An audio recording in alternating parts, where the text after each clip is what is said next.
2 glasses of milk later. The A and R handbook. And she's lactose intolerant, but it was. Colleen, you all set? I've read it a couple of times. Colleen, you all set? I'm all set. Are you recording? It's written for a lawyer. Yeah. Are you taking, are you That's what I recording noticed something or when you're I not? was No, trying to just video. pick something out. You're on, See, in the hour is 7 o'clock. Call the planning board, Chelmsford Planning Board meeting of Wednesday, August 23rd to order. For the record, we're being recorded and televised by Chelmsford Telemedia. And we're off and running. First item on the agenda is A&R number 638, Town of Chelmsford request endorsement for approval not required plan for the property at 101 Mill Road. Yeah, a couple that way. So if we have a letter from Community Develop, there's no concern. And that's all we have for letters. The building Yeah, that they're gonna take the back off. oh, all right. Building all right? All right. So I believe this is the one, Evan, that they're just taking the back part of the property off. And Yep. Okay, Yeah, this is an article, this is an A&R associated with town meeting fall town meeting warrant article.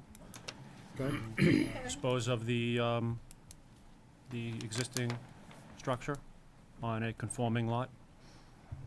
And then the rear lot, I believe, via town meeting article will be conveyed to the Conservation Commission.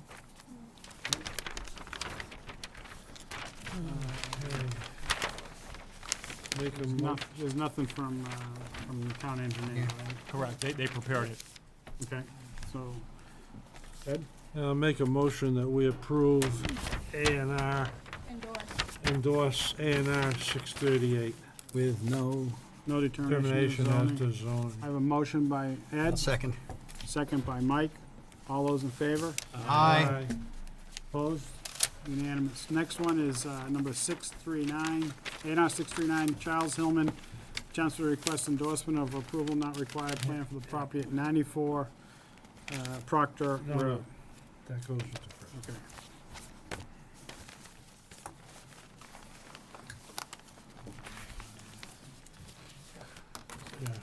Yeah. Okay, so we got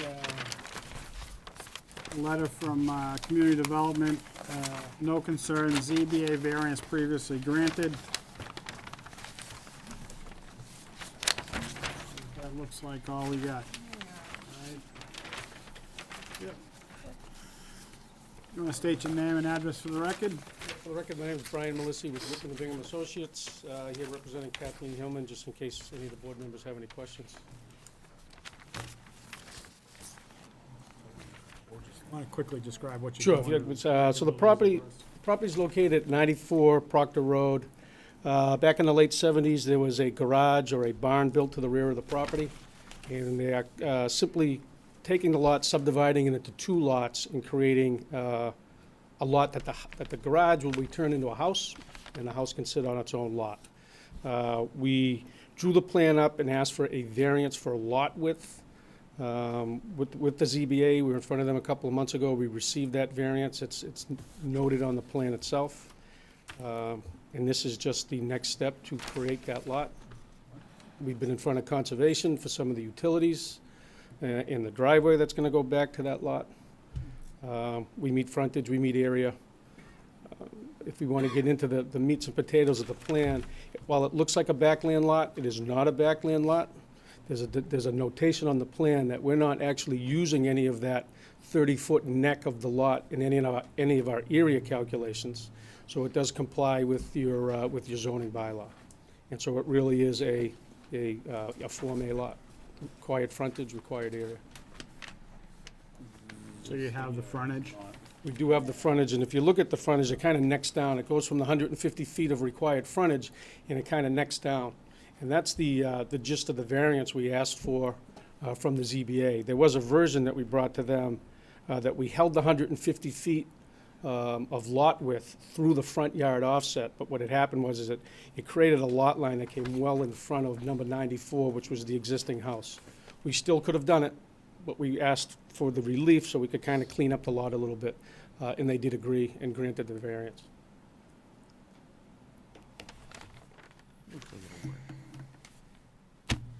this is strictly an A and R. Strictly an A&R. Want a motion to endorse?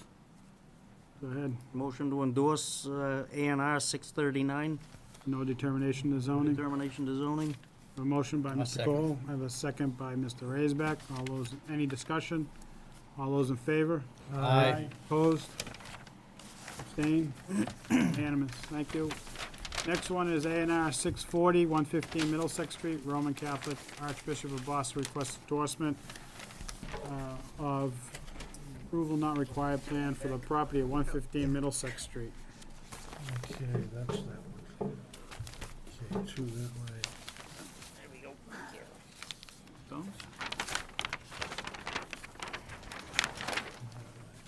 Okay, you got a letter from, Community Development, Town Council or Engineering, determination / verification of town-owned lot.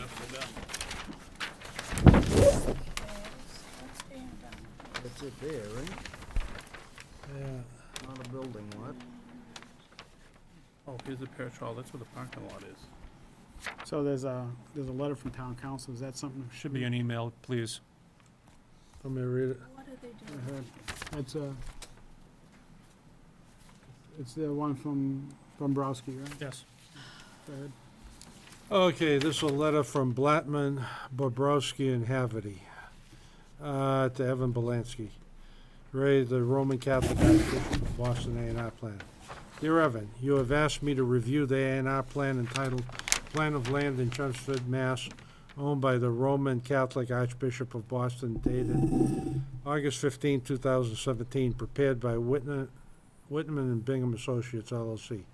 The A&R plan shows a 5.36 acre parcel with 733 feet of frontage on Middlesex Street, labeled remaining land of the Roman Catholic Archbishop of Boston. The A&R plan also shows a proposed parcel A, which contains 3.29 acres. The plan shows that parcel A has frontage on John Street, a 20-foot wide public way, and Purley Avenue, a 20-foot wide private way. Parcel A is located at the end of of each depicted street, meaning it has no more than 20 feet of frontage on either street. As shown on the plan, the property is located in the RC zoning district, which has a minimum lot frontage requirement of 125 feet. Because parcel A has at most 20 feet of frontage on a way, it does not meet the frontage requirements for a buildable lot in the RC zoning district.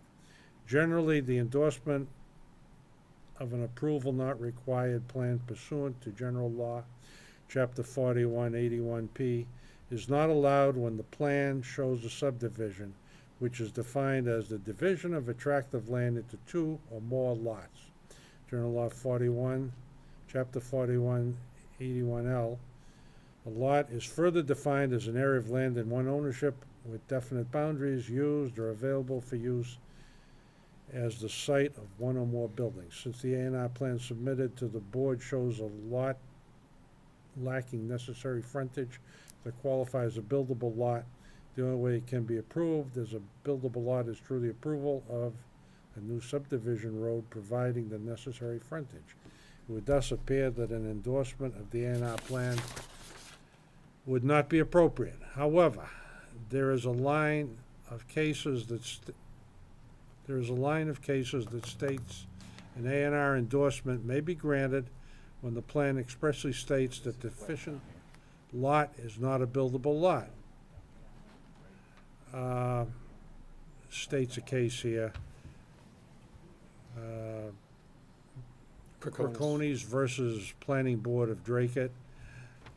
By expressly disavowing on the face of the plan any claim of availability of parcels 357-1, 357-2, for building purposes, the plaintiff in effect submitted a plan of land that, notwithstanding its division into three parcels, did not constitute a subdivision under the subdivision control law, because it did not represent a division of land into two or more lots. It is our opinion that as long as parcel A is expressly noted as not a buildable lot, The planning board may endorse the A and R submitted on behalf of the Roman Catholic Archbishop of Boston. If you have any questions, please feel free to contact me, Paul Haverty. Mr. Chair, for the record, Brian Melissi with Whitman and Bingham Associates. The letter was given to us, and we failed to put the note on the plan, but we have since made that correction. If you look at the designation for the lot that is creating parcel A, 3.29 acres plus or minus, not a building lot. It is the intention of the church to create this parcel, to sell off for future development, and that was the case. There is, as the letter read, there's frontage at the end of John Street. There's a private way that's undeveloped, which is Pearlie Road, and there's also a parcel of land at the end of Tobin that was created when Lost Valley Drive went in. I don't have the whole history of that, but there's a plan out there that says that it's owned by the town of Chelmsford, dedicated for street purposes. And while this is not the subdivision plan, this is really just the parcel plan. We asked for A&R approval to create that parcel. Any discussion? Just for the record, it is noted on the plan that I'm looking at, it does say not a building lot under parcel A. Make a motion if you want. Go right ahead. Motion to endorse planning board A&R 640 with no determination to zoning, And that it's not a building lot. and that it's not a building lot. So, motion by Mr. Cole, second by Mr. Farley. Any discussion? All those in favor? Aye. Opposed? Abstained? Unanimous? Next item on the agenda is A&R 641, JJN Realty Trust request endorsement of approval not required plan for the property at 238 Dunstable Road. Okay, one more coming in for that one. So we have a letter from Community Development, there's no concerns. I only got one plan. That's it. We'll have to pass it around. Sure, I have additional copies. Okay. Okay, that will be helpful. Lot A? What are they up there? Ledge Road. Feel free. Yeah, right.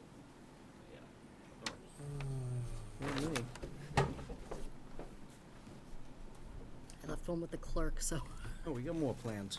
yeah, Yeah. thank you. Okay, which lot is it? Give him 1 second.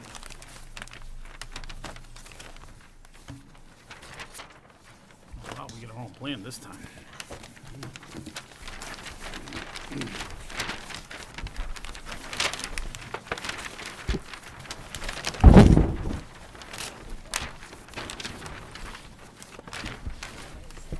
Good evening. For the record, my name is Matt Hammer with Lamplex Engineering. We're here this evening to present an A&R plan in order to subdivide the property that's located at 238 Dunstable Road into two parcels. One will be the parcel there shown, outlined in pink, which will encompass the existing house. That existing house will be conforming to all the zoning bylaws, and then the remaining land left over, which has the minimum frontage requirement and the lot area requirement. Any questions? Want a Questions? endorsement on it? Take an endorsement to approve A&R 641 with determination to zoning. Second. Motion by Mr. Cole, second by Mr. Raisback. Any discussion? No. All those in favor? Aye. Opposed? Abstained? Unanimous? I'm stepping out on this one for the record. Let the record reflect that Mr. Cole is stepping out. Next item on the agenda is A&R 642, 26 Wildwood. Glenn Cole requests endorsement of approval not required plan for 26 Wildwood Street. See letter attached from Community Development. See letter attached from Town Council.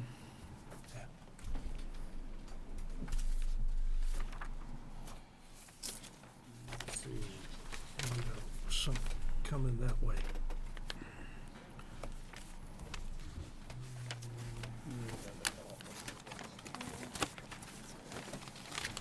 Okay, so basically it's from town council. Evan, without a bond to ensure completion of the subdivision road, don't believe that an A and R endorsement is appropriate. Case law is clear that security for completion of the subdivision roadway in the absence of an actual completion of the subdivision roadway is crucial for an A and R endorsement to be valid. Regards, Paul J. Haverty, Lyman, Bombrowski, and Haverty, Concord, Mass. I think that's all I would. Oh, then there's a subsequent one. That one's dated August 9th.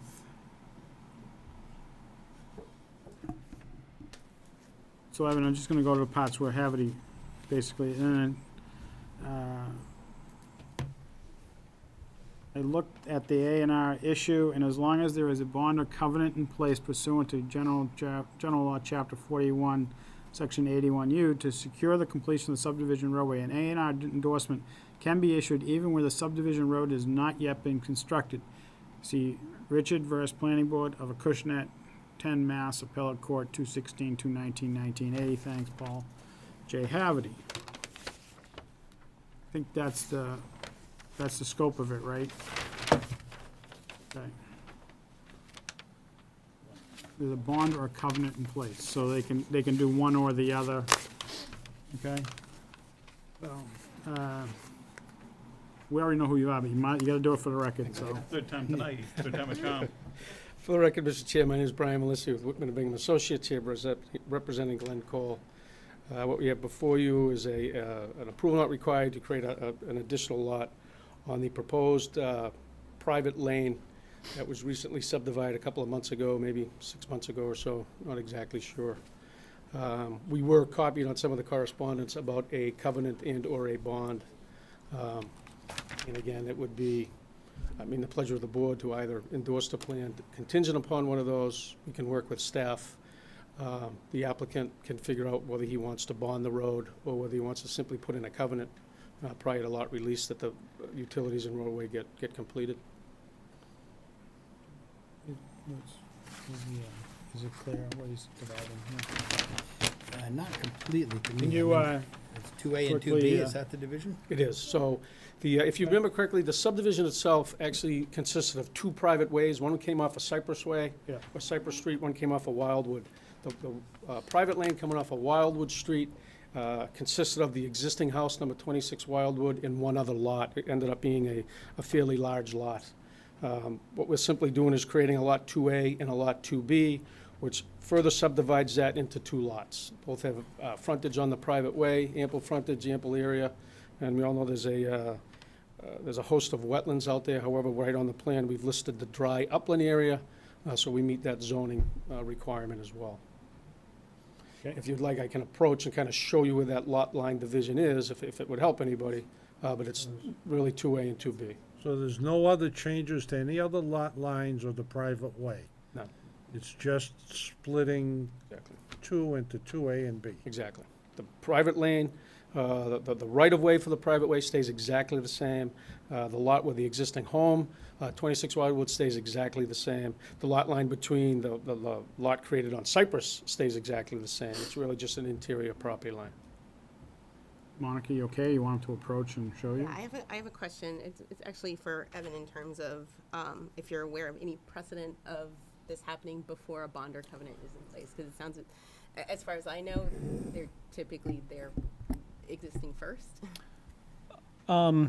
This is a unique situation, just the way it kind of evolved.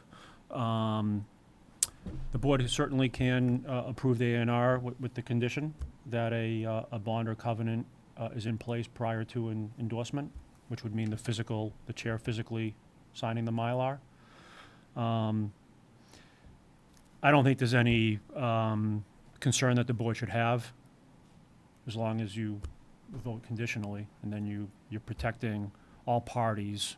And the uniqueness of these subdivisions, as many of you know, is how the road gets built, how the lots get sold and developed can change on a dime. There's all kinds of ways that can happen.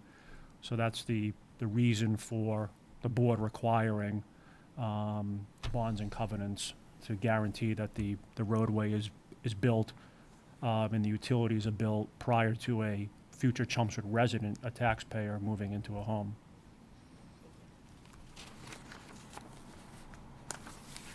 Any other questions? Did you want him to approach to show you the line, or you okay? No, I see the line. Okay. So, I'll entertain a motion to endorse the A&R 642, no determination to zoning, with the condition a bond or covenant be in place to ensure the completion of the subdivision roadway. Do I have that motion? Yeah, that motion. Second. I got a motion by Mr. Parley, I got a second by Mr. Raisback. All those in favor? Aye. Opposed? Abstained? The vote is 6-0.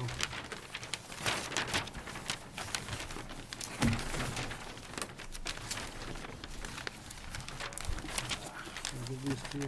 You have about 7 minutes prior to 7:30. Oh, that's too bad, because I was making good time. Wanna take a break, though? We're gonna go to, we're gonna take Sunny Acres out of order, and, because I have to step out on that one, so we're gonna go to, 200 Turnpike. There should be a letter.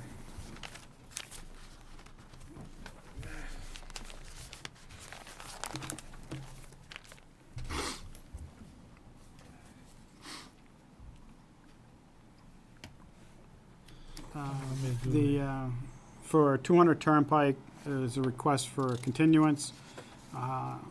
Evan, the letter is from Katie Enright, engineer from Howard Stein Hudson, to the Community Development Office to be passed to the Planning Board.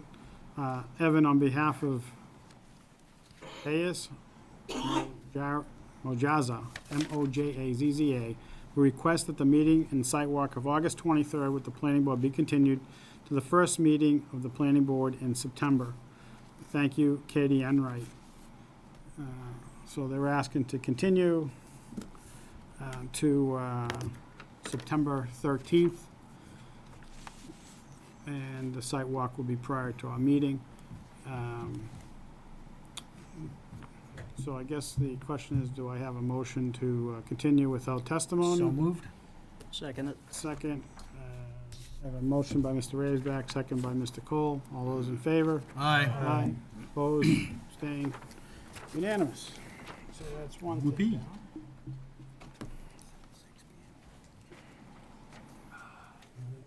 So I'll confirm. That's another email.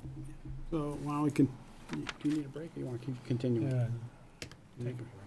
We're gonna take a couple minute break, and then we're gonna come back and either tackle 44 Westford Street or the warrant article, depending on the time, so.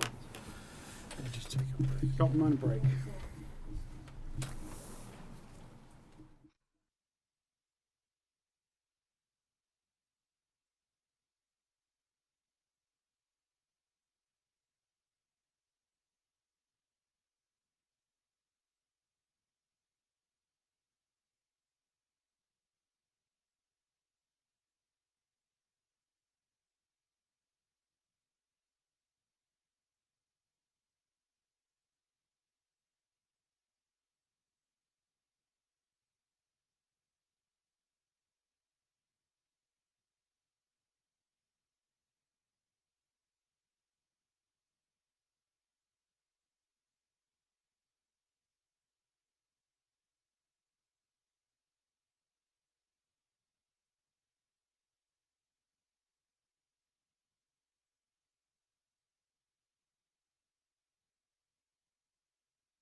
You're gonna leave town.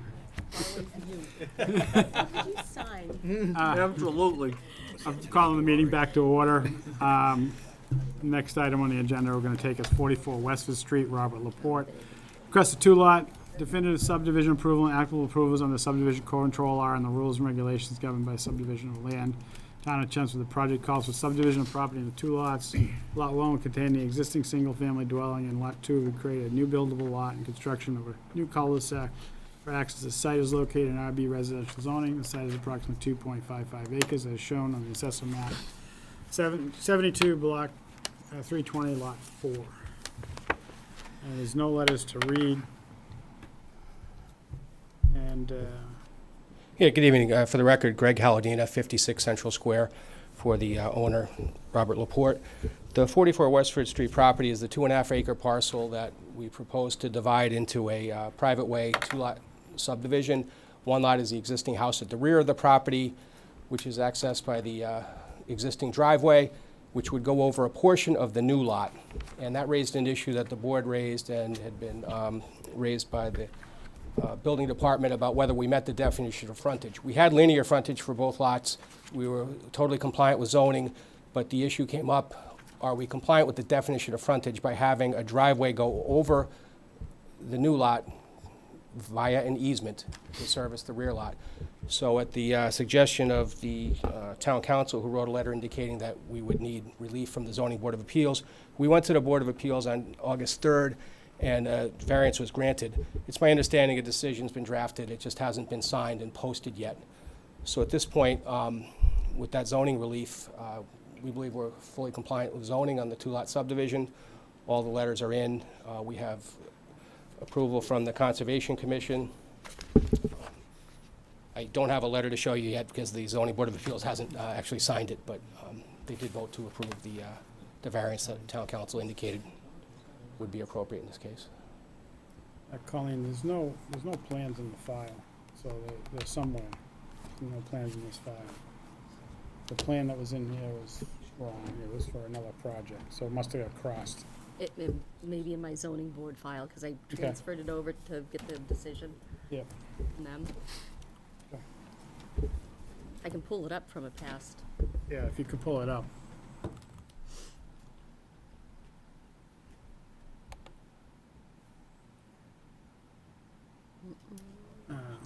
I'll go, I guess, why don't we wait till it comes up, or you have any questions on this end? Got a couple. Okay, Henry? Who owns the poles? The utility poles. Patrick Flaherty, the engineer for this project. The poles that are there are owned by the power company. They were put in years ago on a blanket easement on the whole property. And so you're giving them a small easement. Do you have anything given, are they aware that you're subdividing this and cutting down their access to those poles? I'm You know, not they're 50 cutting, years, they're at least 50 years old. They're probably about time for them to be replaced. no, they have a blanket easement on the whole property. Property, now it's That's gonna how, you know, they used to do that years ago. They'd be signing your life away with these power company. They can come in any place on the property and access the poles. Any reasonable place, you know.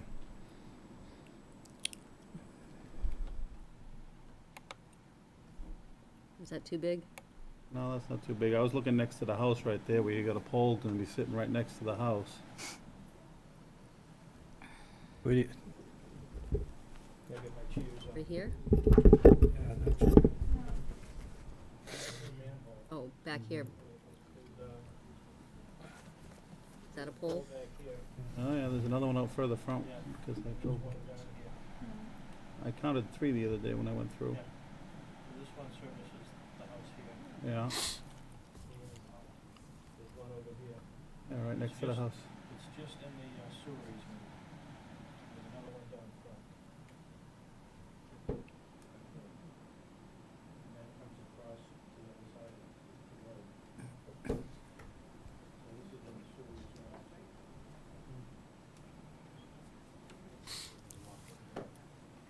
Evan, could we be getting ourselves into trouble here with, I mean, I would much rather see the utility company sign off on this before they, You can certainly condition that. If this was a new development for new houses under a new definitive subdivision, we require all new utilities to be put underground. yeah. The owner tells me, the owner tells me that the power company was out there about 2 years ago cutting down some forsythia, and they had no issues with the poles at this point.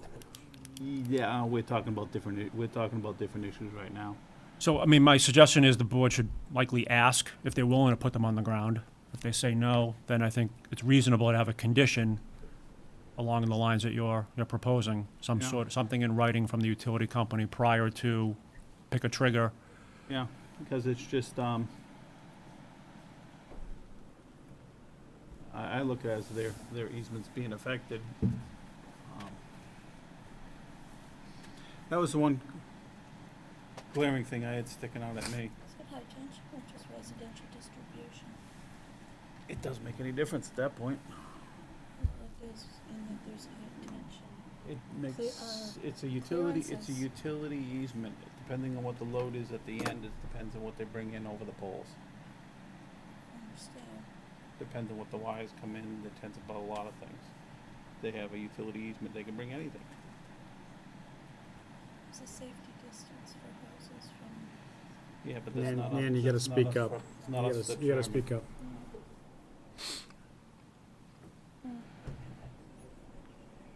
Mike, Henry, I'm all set. Mike?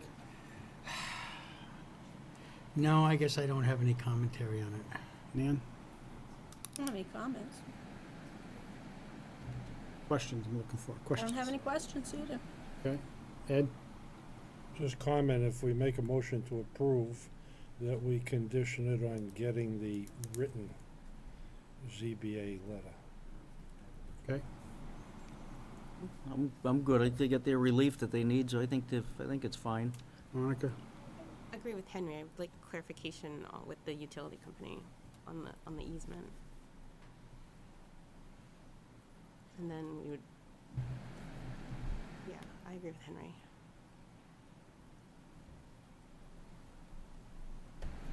Good. Glenn? Would you be willing to do something with the electric lines if that's, throw them underground or whatever? It's betterment of the. Our preference would be to leave them the way they are. I mean, Yeah, I they're get that, existing but there, I'm they've been there for just- years, yeah. I mean, Well, I heard Evan throw that out there. I figured I'd ask the question while it was still time to ask it, if that's what that's. No, we're trying to maintain the status quo with the Look, I driveway get and with it, the. I get it. That's fine. Monica? No, my comment was that was it. I'm still, oh, Tim? Sorry, put you on the spot. No, I'm all set. He's all set. Just listening, thanks. I'm hung up on the access from the front to the back. That went from 10 feet to 20 feet, is that correct? Yes. On the left-hand side of the Oh, lot? on the left? Yeah. So, on the subdivisions I'm struggling with this is because to me, it looks like where the house is in the back, how does this not be a real lot? That's, I guess, the question. How is this not a real lot? Well, it was our view it had access over its frontage, which is the cul-de-sac.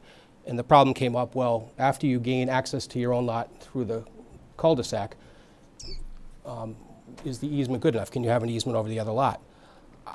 Our view was that the definition of frontage didn't say it had to be continuous all the way to the existing lot. It just had to have access on the existing frontage on your lot to your property, which it does, legal access. But, you know, as the condition was raised and the board asked for the town council's opinion, he suggested the variance, and we went to the ZBA, and they've approved it. So we do comply with zoning. I mean, I understand the issue you're raising. Well, I'm concerned with is that the 20-foot side, when you do that, and if I'm reading the bylaw correctly, the lot square footage is only calculated based on what's in the back, because you don't have 50 feet on the side, so that means the front portion's not calculated in your calculations. So your lot's really in the back and not the front, because the front's not counted in your calculation. Well, a rear lot has to have at least 50 feet of width all That's the right. way to the house, and it doesn't, so it's not a real lot. So that under simple. subdivision, so you're saying it's not a real lot? No, not under the definition of a real lot. A real lot has to have at least 50 feet of frontage, which we have, but it has to be at least 50 feet wide all the way back to where it opens up. If we could have got a real lot here, we would have liked to, but we Yeah, well, don't you have need access. so you we need wouldn't- 80,000 square feet too. Yeah, yeah, so it's My not a concern real is you lot. got such a narrow width on the side, and you don't have 50 feet, even Right. though it's wetlands. It, I just don't see it. You know, and Evan, we only asked about frontage to town council. Or Correct. Or do we ask about whether it's compliance with, because subdivisions are supposed to be in compliance with With a zoning. bylaw. Mhm. So So did they, at the time, I mean, that was the frontage was the specific zoning provision that the board identified for council review. I do recall you mentioning this 20-foot area. And I remember you relating that to access, which I think resorts back to the frontage definition. I mean, we're under subdivision, and I think the board needs to just determine whether it is compliant with zoning or not. If for some reason the majority of the board still has a question, my recommendation would be ask town council the next question. I would not deny this until you get verification from town council on that, assuming that that's an issue for the majority of the board. yeah, for me it is, and that's what I would want to see. I want it to be crystal clear, because I think this is setting a precedent that if that can be all of a sudden blow up on this board. So, you know, but that's just me. I'll go around, I'll take poll the board on that. Nan, I agree with you. are you I agree agreeing with with me? you. I agree with you. I'm neutral. I think I'm gonna stay neutral too. I agree. So it's 5-2. So let's send it back to town council. As far as getting it, it also allows people to know that this is back on our radar, so that if there's neighbors that decide to come in, that is before us. Basically, I want to know if it complies with our zoning bylaw. So, Are there any other specific and this- questions we and ought to this- ask? And I think that's pretty general, and, you know, where the front area connects to the back area by a 20-foot swath. Since I don't have it in front of me, what are the words, Evan, maybe you don't have them either. What are the words? What did the ZBA approve? They approved relief from the definition of frontage. Of a lot. That was all that was in front of them. Okay, so That's all they approved. so they didn't approve anything about this 20-foot That- strip of land, that wasn't in front? That has That's That has never been identified, or that has never been questioned, I should say, by the building commissioner. Oh, okay. Did the ZBA bring that up at all? No, Didn't. they were satisfied with it. I mean, we worked with the building Council missed it, department the to ZBA address the missed it. concern. Or wasn't worried about it? I'll do, yeah. I'm just, if it We're went gonna- I'm before with you, George. two ruling people, the town council and the ZBA, and they're looking ZBA at is only this. looking at one thing. Right, but town council Should've looked at the whole thing. Well, they didn't. They answered the question. Right. Well, you would think And the they would. question was frontage. That was it. Right. Yeah, but They you'd didn't think they'd answer look at, anything else. you'd think Well, they'd look at the whole thing. Why? We've Another- changed counsel since, so. Right. And the- Yeah. So, I really would, I personally would feel comfortable before I voted on this to go there. I'm So, fine with and I whatever. think that we've Yeah. got 3 on this side Yep. and 1 on this side, so, You wanna go to Right. town council, back up, that's. all right. This is a public hearing. I'll entertain any comments from the public. Any comments from the public? Any comments from the public? Seeing none. So I think my question is, under the subdivision, it says it has to apply with our zoning bylaws. Does this apply, in particular, from where the frontage is to the access part of the rear lot, or the lot in the back part of the property? And then, do we want to ask anything about the easements or anything like that? I would all it is a phone call to the electric company, and they'll have an engineer come out, look at it, and approve or deny. That's all. Task the applicant between now and the 13th Yeah. to reach out to utility company. Yeah, Yeah, I mean, I okay, think- I'll work with Chair, the town council. Sure. My only other suggestion is maybe prepare a draft decision, just so Sure, we don't, Okay. we're not continuing this Yep. for an additional. that's fine with me. Alright.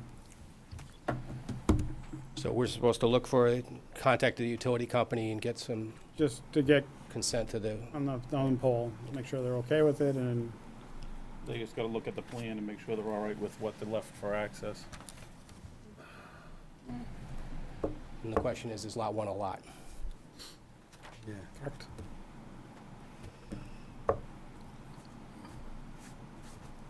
Any other comments from the board? I'll entertain a motion to continue to our September 13th meeting. So moved? Second? Motion by Mr. Raisback, second by Mr. Cole. All those in favor? Aye. Opposed? Abstained? Unanimous. Thank you. Thank you. Public hearing? Next item on the agenda is a public hearing for warrant article for fall town meeting, temporary moratorium on recreational marijuana. Okay, let me read the legal notice. The Chelmsford Planning Board will conduct a public hearing pursuant to General Law, Chapter 40A, Section 5, on Wednesday, August 23rd, 2017, at 7:30 PM at Town Offices located Billerica, 50 Billerica Road, Chelmsford, Mass., for purposes of receiving public comment to amend the Town Code, Chapter 195, by adding a new section, 195-8.5.1, temporary moratorium on the sale and distribution of recreational marijuana. Copies of the proposed amendments are available for review during normal business hours at the Office of Town Clerk, Office of Planning Board, 50 Billerica Road, Berardi George Zaharula's chair. You want me to read the whole I thing? got it, you want me to read it? Yeah, why don't you start the first one? I'll start the first And I'll couple. take the section. All right, so, did we get copies? Did everyone get copies of these? I had an email copy. I don't have a hard copy here. I gave everybody a Unless there's copy. one buried. Yeah, there's 2 here. Oh, okay, thanks. so then we don't, I guess I'll just, I think- all right, the article is to see if the town will vote to amend the town zoning bylaw by adding a new section, temporary moratorium on recreational marijuana establishments, that would provide as follows, and further to amend the table of contents to add section 195-8.6, temporary moratorium on recreational marijuana establishments. Section 195-8.6, purpose. By vote of the state election on November 8th, 2016, the voters of the Commonwealth approved a law known as the Regulation and Taxation of Marijuana Act, regulating the cultivation, distribution, possession, and use of marijuana for recreational purposes. The law provides that it is effective on December 15, 2016, and the Cannabis Control Commission is required to issue regulations regarding implementation by September 15, 2017, which was extended to March 15, 2018, Section 11, Chapter 351 of the Acts of 2016. Currently, under the zoning bylaw, recreational marijuana establishments and marijuana retailers are not permitted use in town, and any regulations promulgated by the state, Cannabis Control Commissioner expected to provide guidance to the town in regulating recreational marijuana establishments and marijuana retailers. The regulation of recreational marijuana establishments and marijuana retailers raise novel and complex legal, planning, and public safety issues, and the town needs time to study and consider regulation of recreational marijuana establishments and marijuana retailers and address such novel and complex issues, as well as to address the potential impact of state regulations on the local zoning and to undertake a planning process to consider amending the zoning bylaw regarding regulation of recreational marijuana establishments and marijuana retailers and other uses related to the regulation of recreational marijuana. The town intends to adopt a temporary moratorium on the use of land and structures in the town for recreational marijuana establishments and marijuana retailers, so as to allow the town sufficient time to engage in the planning process to address the effects of such structures and uses in the town and to adopt provisions of the zoning bylaw in a manner consistent with the sound land use planning goals and objectives. Okay, section 195-8.6.1, temporary moratorium. For the reasons set forth above and notwithstanding any other provision of the zoning bylaw to the contrary, the town hereby adopts a temporary moratorium on the use of land or structures for a recreational marijuana establishments. The moratorium shall be in effect through, we have to pick a date and insert it. During the moratorium period, the town shall undertake a planning process to address the potential impacts of recreational marijuana in the town. Consider the Cannabis Control Commission regulations regarding the recreational marijuana establishments and marijuana retailers and related uses. Determine whether the town shall restrict any or all licenses for recreational marijuana establishments and marijuana retailers. Determine whether the town shall prohibit on-site consumption of recreational marijuana establishments and marijuana retailers, and shall consider adopting new provisions, the zoning bylaw, to address the impact and operation of recreational marijuana establishments and marijuana retailers and related uses, or take any action related thereto. So you have that in front of you. The only thing I would say is that moratorium shall run in effect through, I would say, the last day of October of 2018. That gets us through 2 cycles of town meeting. So if it becomes abundantly clear after this fall's town meeting what's going to happen, this board can start to plan and won't run short for the spring. If we do run short for spring, at least you'll be prepared for fall. So what's the 30 days in October, right? Yeah. So October 30th, 2018. 31? Halloween. 31. Oh, yeah. Maybe it's that Halloween. September, April, June, and no wonder, Yeah, I don't know. you know, or something. Halloween. So October 30th, 2018. So, anybody have any questions on this? I think that's eminently sensible.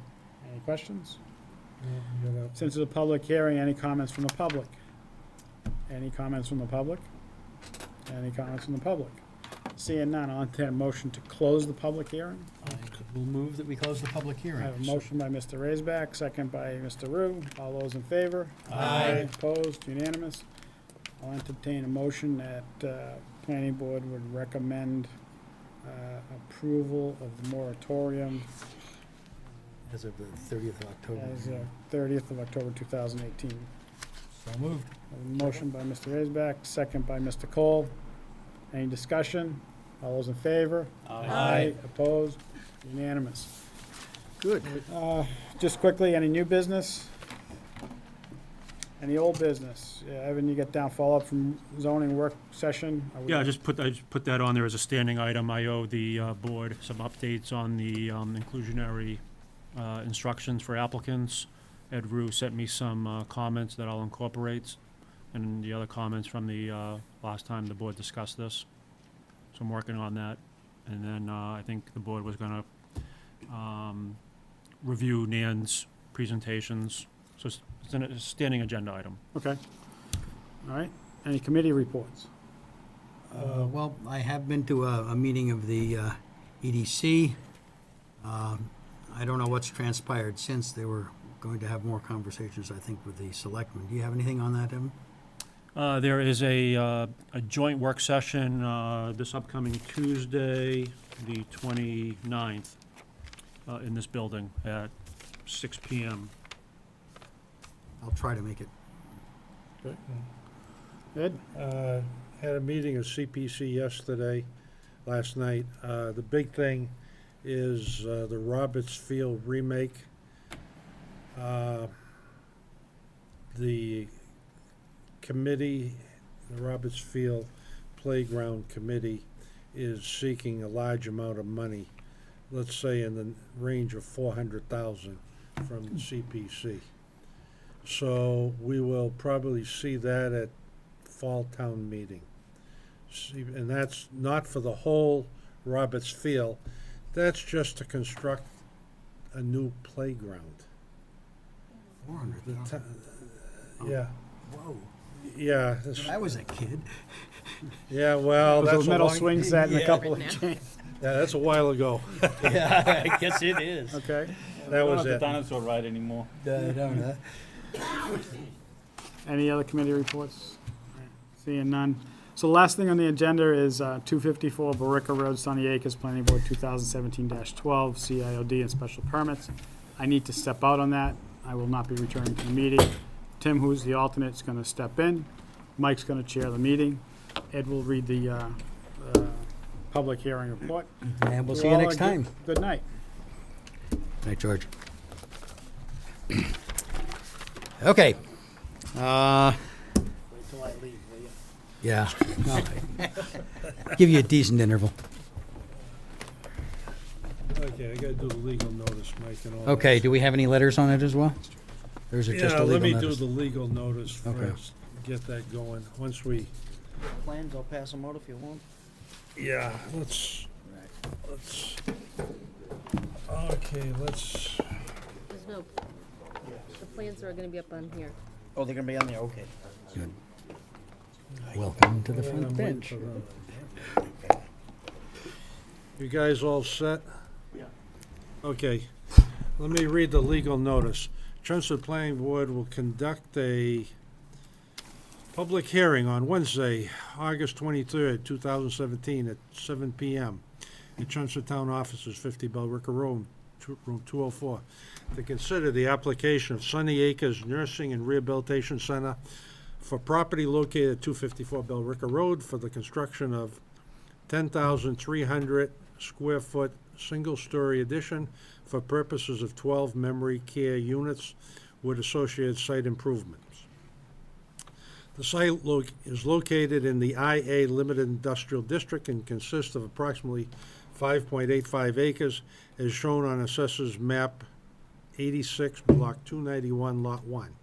The applicant requests approval under Article 21, Community Enhancement and Investment Overlay District, known as CEIOD, and associated special permits, Section 195-5, Use Regulations, subsection A.A, for assisted living / Alzheimer's facility, 195-74, for impervious coverage within the Aquifer Protection District, 195-115.C, parking standards, 195-116, landscape standards, 195-8C, pre-existing non-conforming structure and other permit relief as required under the Chelmsford zoning bylaw to allow the proposed use / project. Copy of the proposal is available in community development offices, per order of George Zaharoulis. Let me read quickly, Mr. Chair, the letters. Okay. Police Department, no concerns. Okay. They give me a letter. Okay, this is from the police. The Division of Special Services reviewed the site plans from the Town of Chelmsford Planning Board for 254 Bellrica Road, seeking approval under the Community Enhancement and Investment Overlay District associated special permits. Upon careful review of the plans, I do not see any increased safety or traffic issues that would occur as a result of these plans. Based on a review of the plans, the Division of Special Services does not have an issue with this project moving forward. If you have any questions or concerns, please let me know. Lieutenant Colin Spence. This is from, okay, we've got one from Fire Prevention, not Fire Prevention, Fire Department. Associated letter. This is from, I apologize if I mangled the name, Daniel Kutsufis. Okay, Ray, Sunny Acres. I have already met with Brian Melissi, and he will address any concerns rear door egress and swept path analysis for the fire apparatus access. Okay, and then we've got a longer one. Dear members of the board, water supply appears to be adequate. Required pressure and flow shall be confirmed by a current water flow test performed proximate to the site, with all calculations submitted to this department for review and approval. Hydrant locations shown on the plan are adequate. Chelmsford Fire Department requires a hydrant within 60 feet of fire department connection. A hydrant within 500 feet from manual firefighting operations. Hydrants and fire protection equipment shall remain free from landscaping obstructions. New paragraph. Access for firefighting apparatus and emergency vehicles shown in the plan appears to be adequate, but shall be confirmed by swept path analysis using the AASHTO BUS-45 turning template. This plan shall be submitted to the Fire Prevention Office for review and approval. All fire lanes shall be marked with approved pavement markings and/or approved signage. Fire apparatus access shall be designated by a registered engineer to withstand the weight of fire apparatus. Snow storage shall not obstruct or impede fire access roads or turnarounds. New paragraph. All exits, including the egress/access doors from the dining room and common area in the addition, shall have continuous paved access to a public way.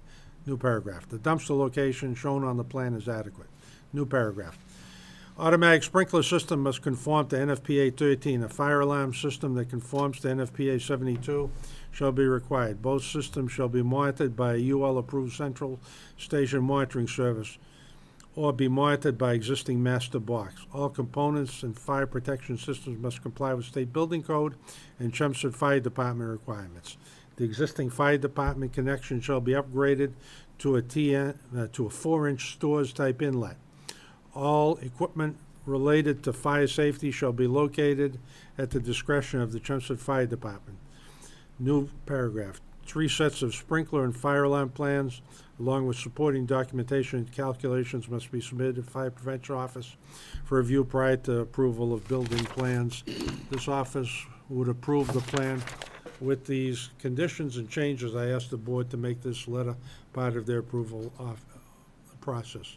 Daniel Kutsufis. That's it. Very good. Okay, now this came before us sometime back on the CEIOD, which we granted. So with that, Brian, you get to tell us yet again who you are. Perfect. Good evening, Mr. Chair, members of the commission, planning board. For the record, my name is Brian Melissi, here representing Sunny Acres Nursing and Rehabilitation Center. With me tonight is Shirley Eaton and Jeff Schwartz of Sunny Acres, along with Jerry Menke of EJ Architects. Obviously, he is the project architect. We are here asking for site plan approval and several special permits regarding a building addition to the Sunny Acres Nursing and Rehabilitation Center located at 254 Billerica Road.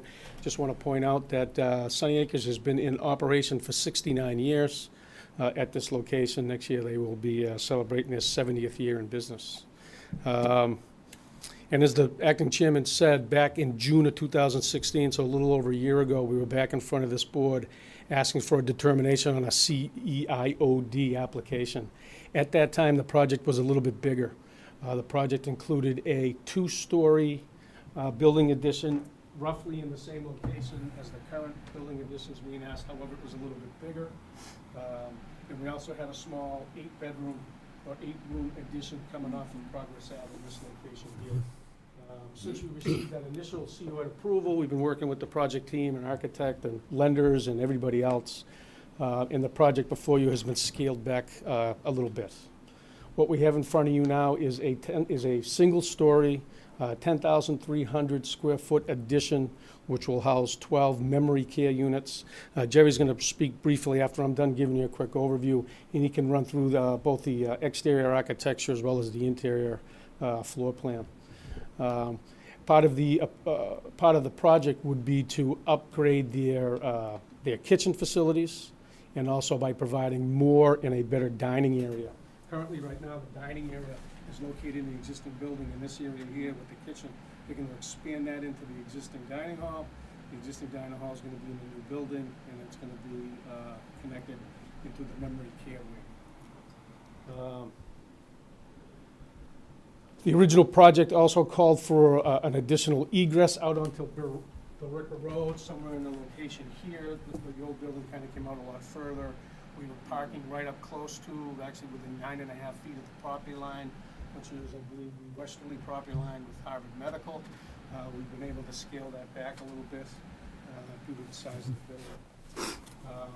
We also were asking for property line relief that was allowed by the CEIOD.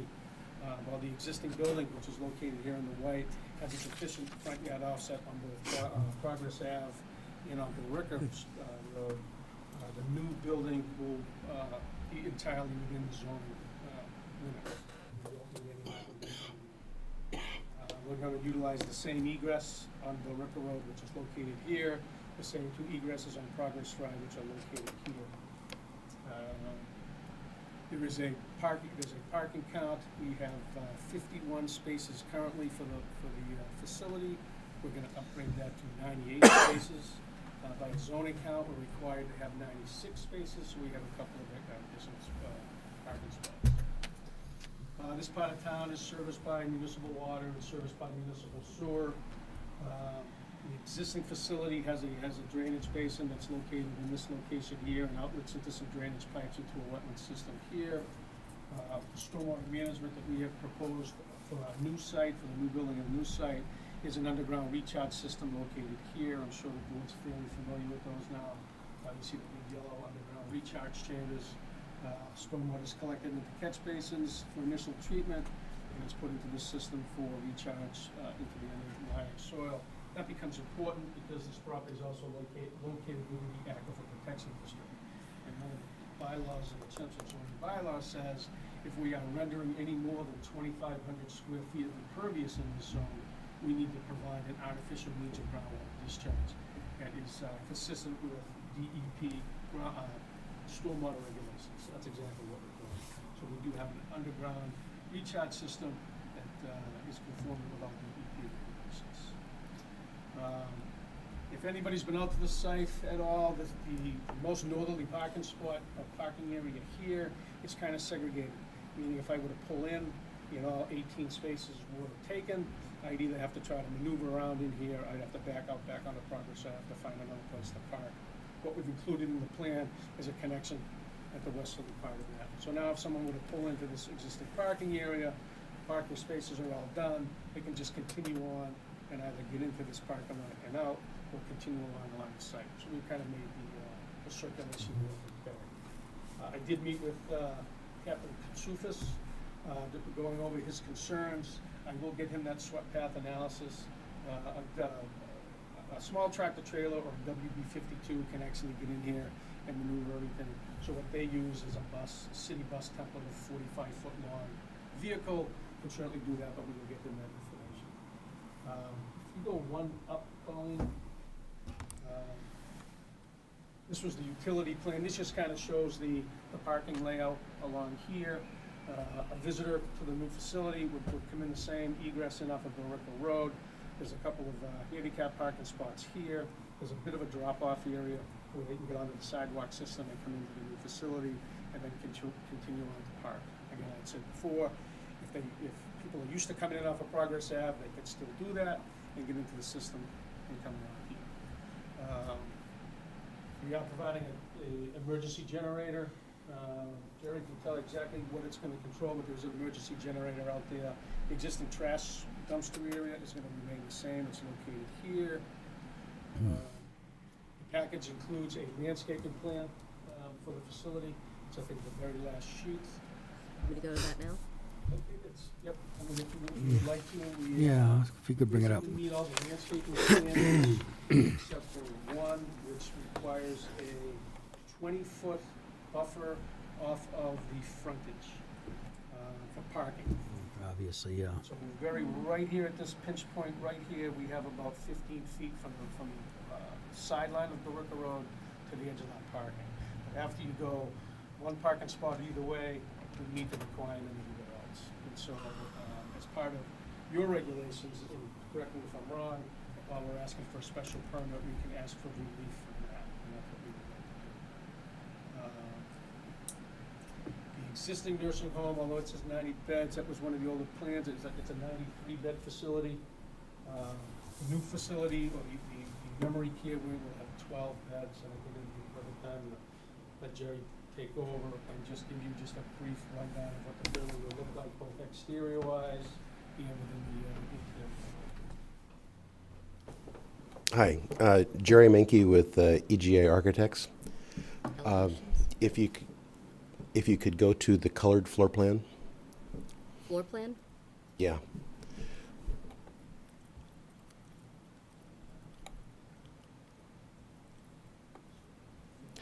Brian actually did a pretty good job of describing what all this is. There's, if I can, up to this line on the existing, or on this plan is the existing nursing home.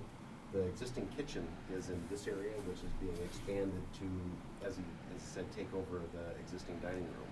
So we're getting a new dining room for the nursing home. This line separates an assisted living use, which is a household model, 12-unit, all private baths, private showers, household model as we call it. And what makes that really the household model is it, within the common areas, it has pretty much exactly what you'd expect in a house. It's kitchen, living room, dining room, den, front door, back door, access to a private garden. Pretty simple idea, but it's pretty effective for dealing with memory care issues. I don't know if there's any reason to go to the elevation sheets themselves. The building's quite simple. It's a one-story slab on grade, so we're far short of any, height limitations. Could you want to go to the rendering? last one. The last one? Billerica Road. Yep.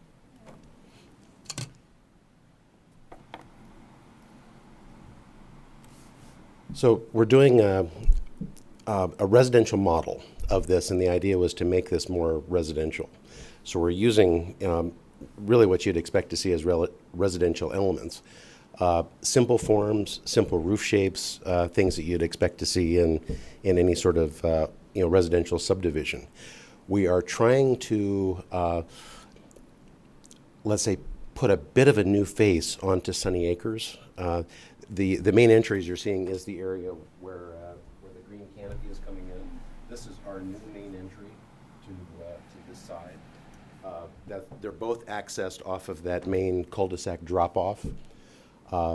Immediately to my side of that new entrance is the healthcare dining room. On the other side is the assisted living memory care piece. Again, very sort of residential materials. You're seeing asphalt shingles, some stone accents, clapboard and shingle siding. Pretty simple. With that, any questions?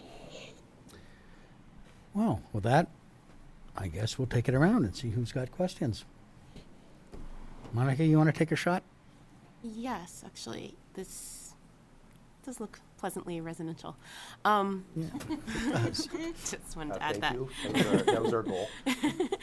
I guess my one question is the internal sidewalk circulation. Could you just point that out on the plan there? Just Go back to the other plan? yeah, just go back. Sorry, this is hard, but.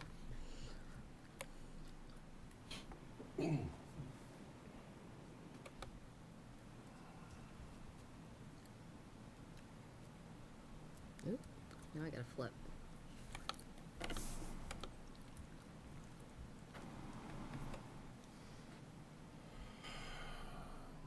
as shown on the, That one's right there, yep, you can go back one, Yeah. right, that one?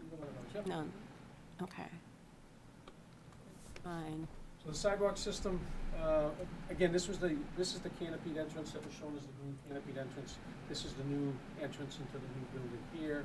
Where you see the concrete hatching is where there's gonna be some sidewalks. So it starts here, to exit, to egress into, both egresses of the building, it kind of continues on up and around. So if someone were to park here, they could come get onto the sidewalk system here, walk their way to the front. Okay. Most of the rear, is mostly operational type stuff, there's really no sidewalks going along there. This is mostly used for staff parking, and they come in, and I should have pointed out before that there's a new vestibule going right in here in the corner here, so that staff can come along the existing walkway system and get into that new vestibule. Okay, So that's the sidewalk. okay, so leading up to the green canopy, so that's This still is all staying? sidewalk here. Okay, Yes. okay. That's it, I just couldn't see that very well. That's fine. Glenn? I don't have any questions, a couple of comments. I think it looks beautiful, the architecture on it, it's really nice, and the landscaping looks actually pretty decent too. I think it's gonna be a nice looking project.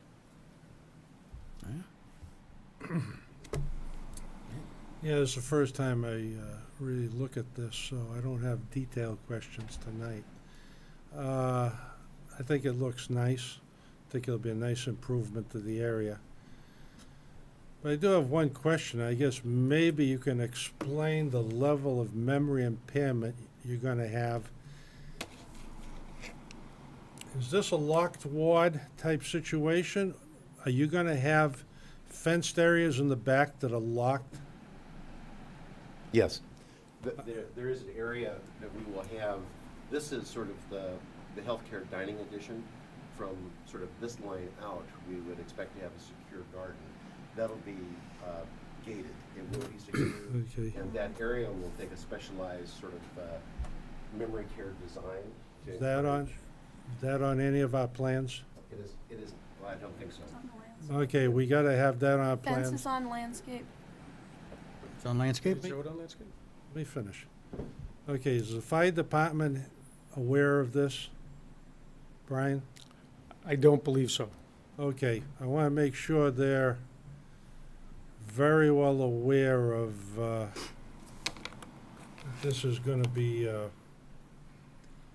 don't wanna use the wrong terms, but locked facility. It will be secure. Secure, thank you. Be a secure facility. Is it gonna be secure from the rest of the nursing home? Are we gonna have sort of a set of doors where it's gonna be separated from the rest of the nursing home? Yes, Okay, so it'll be a keyed access, okay. or a punch pad or a key Yeah, fob. but I mean, it'll be, staff will have to get in somehow. That's right. Okay, can you make sure that Mr. Melissi is fully aware of all of these security features so that the fire department can be up to speed? We have other facilities in town like it, but I'm not conversant with all the fire department requirements for this type of stuff. So I just want to make sure we get the conversation going. And I just want to make sure when we see you again, whenever it is, a couple of weeks, that we have this, what'd you call it, a garden or a? Yeah, to be clear, we generally, we've done a lot of this, we generally don't get into those things that really don't, let's say, have any impact on adjacent party or parcels from a zoning meeting, but this tends to be a very specialized, Yeah, but it's a planning board and, You're here. yeah, I'd like to get into it. okay. I want to see what we're getting. I want to make sure everybody knows what we're getting. That's it If anybody was wondering for for that. tonight. Tim? I guess I had a question. Is so there'll be a separate entrance. The rest of the hospital will still go through the original entrance Well, and the new. actually, through certain times of the day, everybody will be entering here, going through the nursing home piece into that. At other times, it'll be straight in, it'll be an operational issue. Other than that, I think the plans look good too. Henry? Couple things. If you're talking to the fire department, you should ask them about a shun trip for the generator. I've also been in facilities where that's got forgot to the end. They do have requirements if they want to be able to shut the power down, that they can do everything all in one spot. That's all. It's not nothing critical. It's nothing expensive. It's just something you need to do before. The other thing is your lighting is a 5,000 K. Surprised Ed missed it. I had to leave something for other people. Now we're down at 4 or 3. Well, it's not actual law, but we strongly suggest that we get it down to 4, especially if you're that close to Billerica Road. The shine off of 5,000 K is a very distractive light coming down. Yeah, it's just a little. It's a softer light. The 5,000 tends to be a little bit harsh. I think. Another thing is, I'm assuming you got a first. Everything's one floor. You behind your false roof is where you're hiding all your ACs and everything else, so they're not like the other part of the building.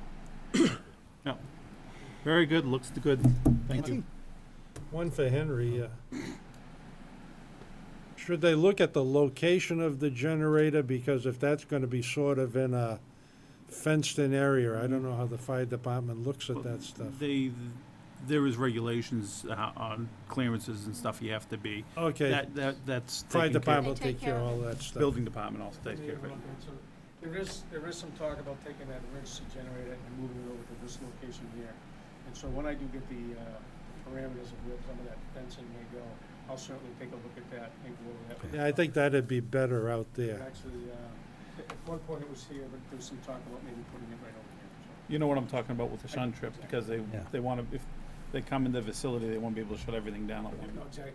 Typically a building permit issue, but I'll bring it up to the fire department so I can answer that question. Yeah. Absolutely, yep. Yeah, I just, working in Lincoln, found one that they missed. Okay.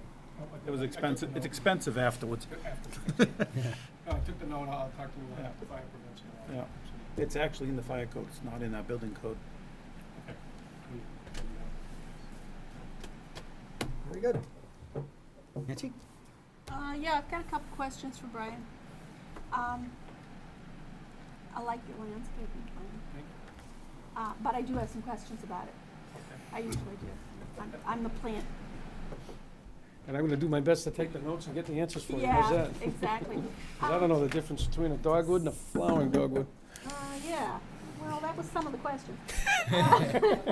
So, I'm seeing a slope, I presume it slopes down from the parking lot, since that's wetlands behind it? It actually, yeah, what happens is that there's a small isolated wetland here. It comes up to a high point, Yeah? and then it actually rises slightly in grade up towards Harvard Oh, Medical so it Association. actually slopes up from the parking It lot, actually not down to grade- it? Exactly. And so this is actually a cut slope. The way the first floor, when we came off of the first floor, this is actually a cut slope, so there's a small down slope here. So actually, the parking lot itself will be kind of suppressed a little bit from the Okay, edges. so it actually sits a little down from the road. So Yeah. kind of aids in kind of hiding some of the headlights. Yeah, and the landscaping certainly will hide a lot of it. But that said, your landscaping plan is in conflict with your proposed snow storage area, because you're gonna kill your plants if you put snow there.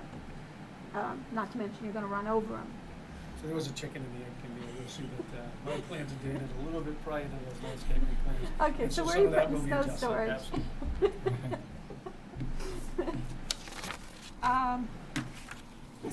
So that needs to be resolved. Right. The other thing is, I think you've been in here a few times that I've put up a fuss about trees that drop hard objects on cars. Yeah. Would you please go back and talk to your landscape architect about the various pines and the positions of them, and the potential of pine cone droppage.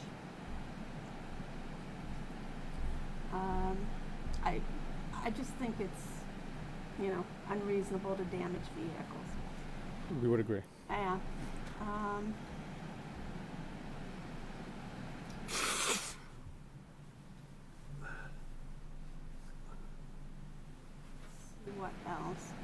Yeah. There's a Canadian hemlock positioned right beside your memory care garden. And discuss that one too, because they tend to get really big and block visibility. And you've got a traffic flow there that you probably don't want to block visibility on.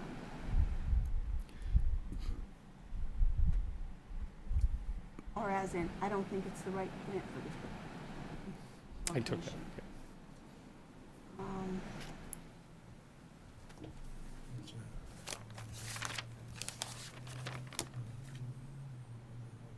Other than that, I'd love to know what her plant source is, because there's a couple plants in there that she has spec'd that are really interesting plants. I know she did speak with Hillary of EGA Architects, and they kind of went over some of the plantings in and around that. But no, I will certainly go back to her and get those answers for you then. I'd like to know more about drainage, but the truth is I probably wouldn't understand it anyhow, so as long as our engineer says it's good, I'm good with it. I could bore you to tears with the drainage talk. You know I love that. Yeah, I know. Just offering. Yeah, exactly.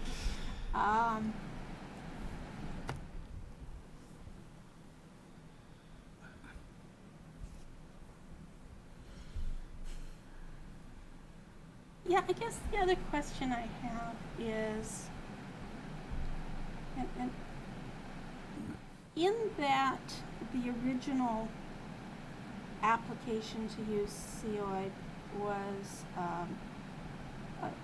a larger, more extensive renovation. Is there a chance that you would expand this out in the future? I mean, I understand the economics of what you're doing today. I'm just wondering. The economics that I'm doing today is the bank said you can't build a big building. I get it. That's what you can afford. So Yeah. right now, we have to get it built, we have to get it running, and then, you know. You need a there's no revenue gonna be a stream second from it. floor or Yeah. anything like that. No, nothing big is going up there. Is it being constructed such that you could add a second floor on it? No. No, I will say okay. that some of the It could some go of the revisions another, are- a unit, another unit. Some of the revisions that were made to the interior of the building is Yeah. such that there's a hallway here that literally can be expanded through this way. And another pod, if you will, could be built here, and some of the parking could be revised. Okay. All right. With an eye to the future. Yeah, with an eye to the future. So you're not doing anything today that would preclude that? Exactly. I think that's all I have. Okay, any other questions? I have a comment or two of my own. I remember when you came in for the COID a year plus ago, one of the things that we discussed was the roof line of the existing unit and how that might compare and line up with the roof line of the stuff that you're building, which I must say looks quite nice. I don't see anything in here that indicates that you're planning on any changes there, but are they plausible? I mean, what we're looking for, because of course this is COID and we have a little bit of leeway here on the aesthetics, is we're kind of looking to make the buildings all match, or to match closely enough that it didn't look like a project with add-ons. To upclass the Yeah. area. Yeah, if you want, would you go back to that rendering, please? Sure. Everything we're doing here is very subject to how far we can carry the budget. The hope is that along with what we're doing with the new building, that, excuse me, Yeah. if you all hear me, that we'll take at least this piece of the building, and that roof edge on this is pretty much at the eve height of the new piece. The idea is to try to continue this siding material through, Okay. at least for a distance on the front. Again, subject to Yeah. what we're going to finish. Yeah. Yeah, Yeah. 2 units, yeah. So we'll try to put the two together. Okay, Yeah. Getting them to play together. sounds like it's being considered. Very good. Any more questions on the board? Well, at this point, I suspect we'll see you again. I hope we will. I am wondering if we are close enough that getting a draft decision on this, because there are enough aspects of Public this that we meeting. probably. Public we will do meeting. that, yeah. Public hearing. We'll get there. Oh, Just okay. I wanted to see what people think. Yeah, about this. I think they've got some to-dos and, Yeah. but we ought to have Evan prepare Think something about drafting pretty something. straightforward. Okay. All right, at that point, we open the public hearing and. Public? Anybody? Looks like a checkers. I don't see a lot of public here. But we do have to give them an opportunity. Right.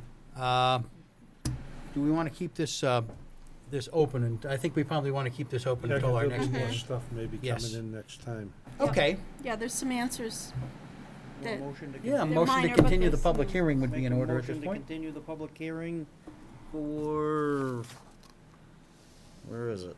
254. Planning Board 2017-12. Second. In favor? Aye. Opposed? Motion carries. Okay, well, we'll see you next time around, and, Evan, is it plausible for you to Oh, yeah. start working on the draft? 'Cause If I I need think to all do- the pieces are was here there a and date everybody likes certain? it. Could be- 13th, I'm sorry. 13th, yeah. 13th.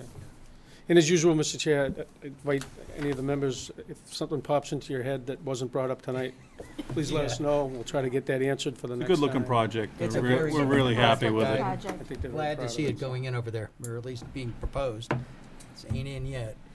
No. Thank you. Thanks Yeah. for your time. Thank you.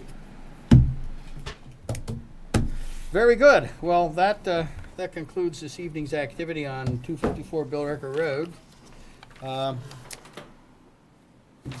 And that think concludes the agenda. we're The rest done. of the Motion to adjourn. Second. In favor? Aye. Okay, we are adjourned. Evan.